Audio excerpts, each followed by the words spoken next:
to you about something which seems to be from a little bit of the outside looking in from an experience of the meeting. So today we're going to talk to you about deep time, mass extinctions, and how we can use microfossils to really begin to give us clues of environmental changes through these mass extinction events. So, if I can get the pointer to work. Oh, thank you very much. So, over geological time, for the last 600 million years, there's been around about 5 periods of mass extinction events.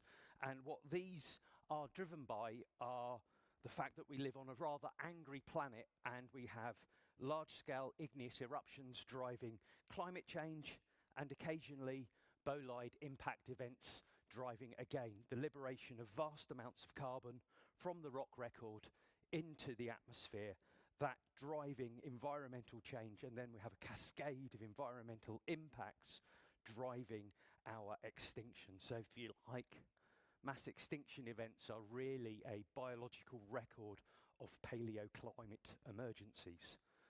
And we've been exploring this through our recently completed HFSP grant. And particularly what I've been interested in is plants and the plant fossil record as a clue for drivers of environmental change. So here we can see our professor of paleontology from the Cretaceous, a T-Rex, and you're probably not going to be able to read it, but he's studying the learnings of the fossil record. So he's pontificating in academic style, thinking about extinction of things. So he's thinking about the extinction of the trilobites at the end Permian, and then 66 million years later, I get to think about the extinction of both the dinosaurs and the trilobites. And the thing that unites both of us here is our finding of these plants. So you can see here, this is a photograph of me in the cloud forests of Ecuador. And the reason why I'm so happy is I found a giant equisetum. And then we can see our T-Rex, professor of paleobiology, surrounded by equisetum. And these plants have an incredibly long fossil lineage. So they arrive in the latest Devonian, and they exist through 4 further periods of mass extinction. So plants have an innate ability to survive. And if we're going to understand drivers of mass extinction, the way to look at it is to look through the record of organisms that survive through these events. And this has been recognized for a while from moving away from a zoocentric kind of origins and dividing up geological time. If we were to divide it based upon plant diversity and turnover, our geological time periods would look very different. The mass extinction events change to dividing up geological time, and we have geological time driven by innovation being marked out by the transition from the Paleophytic to the Mesophytic, and then the Mesophysic with the rise of the angiosperms. So fundamentally, how time is organized, or how we have chosen to organize time, is based upon the animal fossil record and how the animal fossil record is inherently vulnerable to mass extinction events. So, if we want to understand these events, you can look at the plant fossils because they survive, and we can think about different parts of the plant body fossils and their microfossils, so in this case pollen and spores, and we can use those as a treasure trove to start to think about diversity over geological time. And this is a couple of quotes from Al Travis, who wrote the book on paleopalynology, the use of fossil spores and pollen grains.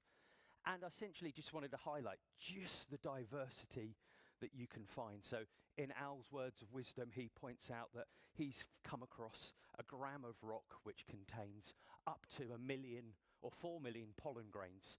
And then on a single microscope slide, we can have 5,000 specimens. I think, to put it into context, there's something like 70 or 80 Tyrannosaurus rex specimens known globally. So there's a huge amount of diversity that we can explore in this microfossil world. And because there's a huge amount of diversity, we can represent and recognize oddities and variability. So This person working in the 1960s, they looked at 42,000 pollen grains, and approximately 0.2% of those were malformed.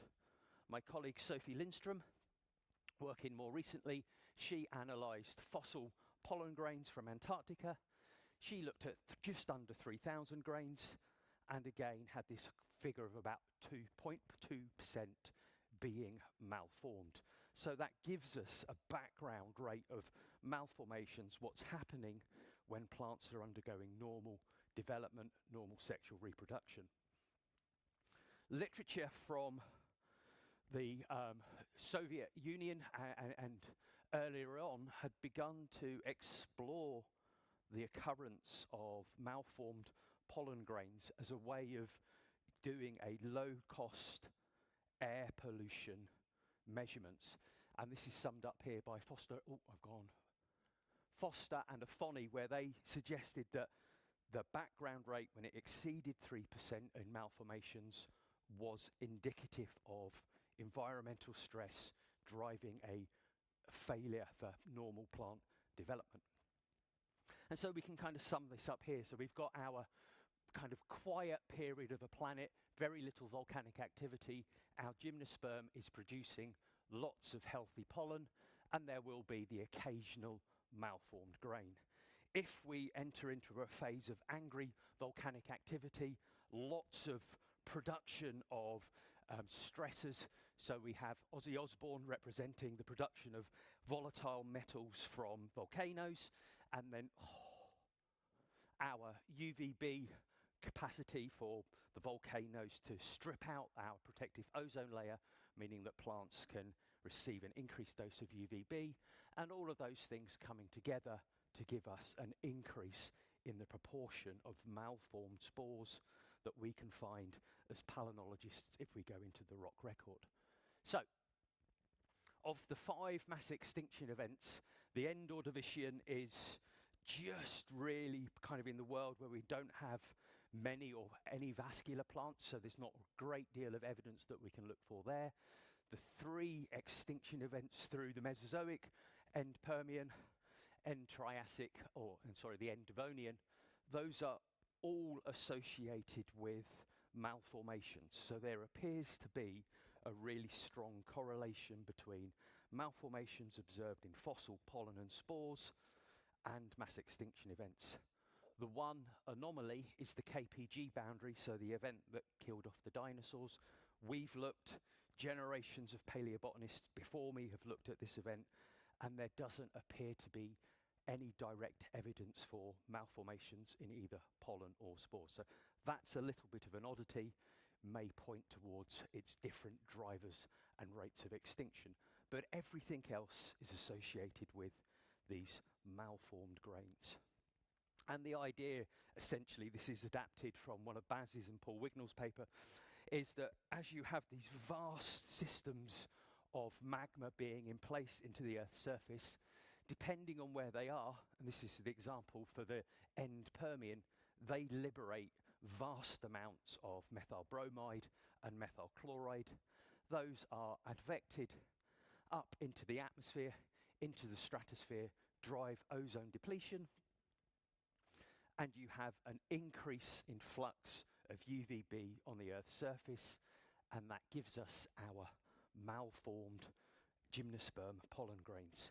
And one of the things that we were interested in as a community with our HFSP was experimentally trying to link information we can extract from the fossil world, doing plant growth experiments and thinking about whether we can connect these things up. So colleagues in Berkeley, they did a whole series of really elegant UVB experiments, and they essentially were able to play pollen grain snap, where we can take our normal end Permian grains and compare them to experimentally induced teratologies, malformations. And we get a range where we can see the things that are in common. So clear experimental evidence connecting UVB, in this case, to driving malformations and potentially being important as a kill mechanism for the end Permian extinction. So that's one of the things we've been looking at. The other context where we've been thinking about malformations and oddities has been very much about looking at some of these mass extinction events and trying to understand why we see changes in spore and pollen coloration. Again, it's a repeated kind of pattern. When we have mass extinction events, we have an increase in pollen and spore darkening. So this was a paper published by our co-author Baz from a few years ago, where he observed this increase in spore wall darkening associated with the end Triassic mass extinction event.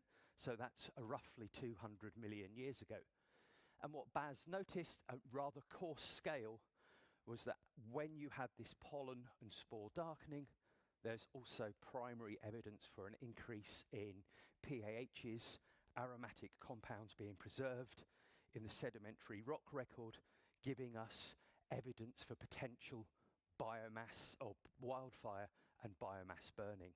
So as part of our HFSP grant, we decided to explore this from an experimental kind of framework, and we got some Lycopodium club moss spores, and we microcombusted them over a range of temperatures, starting at no temperature and then going from 100 all the way up to 800 degrees C. And obviously what you can see here is that shift in colour as you increase the burn temperature, increase the energy, these spores get darker and darker up until you're around about 375 degrees, when they become really black and they start to agglutinate together. They lose all of their individual structure. And so this gave us a theoretical framework for being able to understand why we could have had this spore darkening. And the paper led by a postdoc that was funded by the HFSP put this together.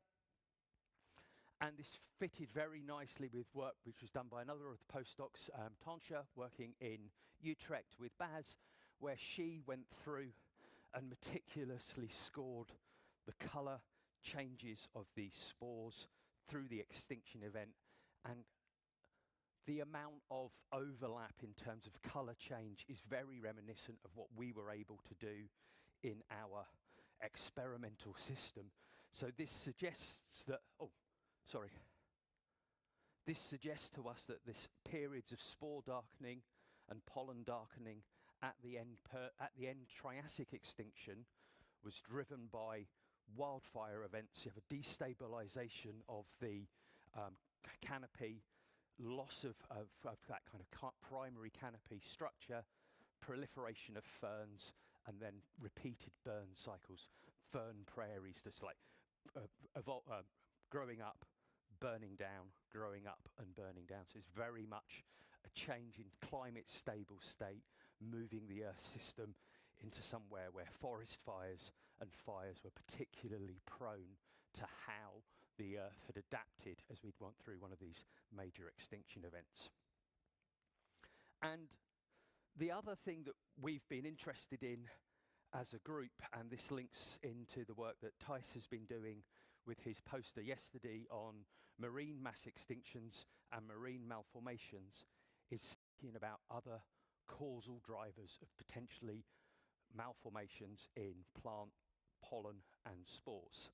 So this is just a quote from Dave Bond and Steve Grasby's, where they've said that there's a lot of uncertainty in how plants grow and adapt to these environments where you're removing or increasing large amounts of toxic metals into the environment as a function of volcanic activity. So what we chose to do was grow a range of plants in quite toxic, contaminated soils from areas of legacy of industrial pollution and not particularly good phytoremediation, and we've got a suite of heavy metals and nasty things. Things to highlight are these soils are particularly enriched in mercury and arsenic. They're kind of like 200 to 400 times enriched compared to our control. And we set out to grow taxa to see if we could induce malformations in their pollen grains. We chose to work with Brassica napus, not because of its good geological record, it's a very shallowly divided angiosperm, but because we thought it gave us a fighting chance of having some plants that we could grow and that they would survive, and we would have the capacity to look at these malformations. And we've been able to produce a suite of malformed grains, particularly how they cluster together, changes in their pore sizes and shapes. These things are normally released as singles. In our experiments, we see an increase in dyads and an increase in polyads, and again, changes in size. And we've also done this over a range of temperatures. So we grew these plants at what was thought to be a more traditional UK-based summer, so relatively cool.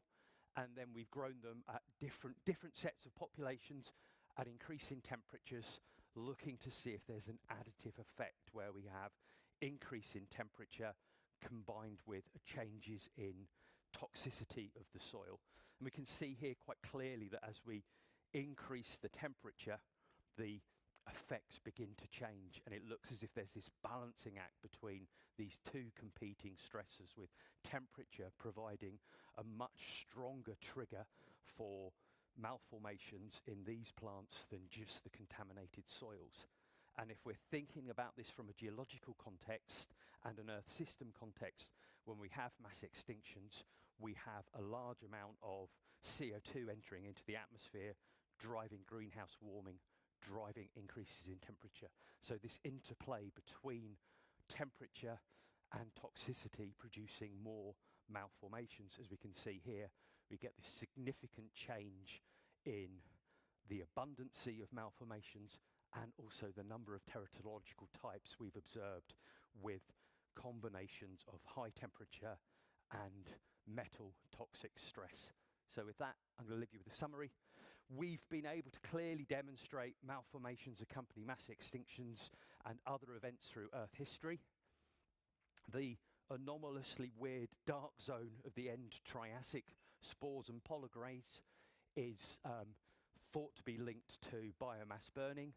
And then in the middle there it says that we can induce these malformations by experiments. So I'll end there. I think I might have time for a question or two. Thank you very much, Barry.